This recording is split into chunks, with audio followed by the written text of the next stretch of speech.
Og det er det der med på Facebook at skrive, hvis man nu har dummet sig for eksempel. Så kan man lige skrive, lige nå at være hurtigere end alle andre. Måske lige den der time hurtigere, før de ved det, sådan de skriver, shit, hvad lavede jeg i går, men nej. Og så ved de, okay, han har måske dummet sig lidt.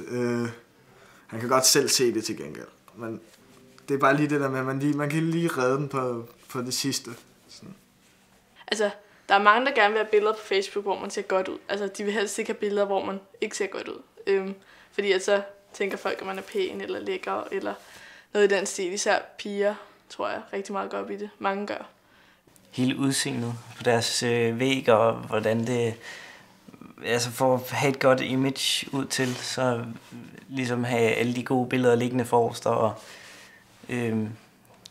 sletter, hvis der kommer en lille kommentar, der måske ikke er sådan positiv på samme måde. Jeg tror, der er rigtig mange, der sådan tænker meget over, hvordan det ser ud. Måske forfiner det en lille smule i kanterne.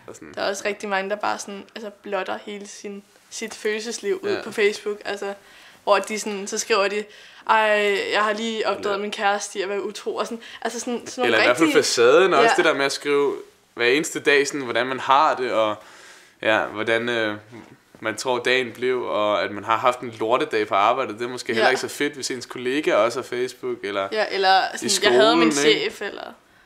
eller ens lærer har været en dum en, og sådan noget.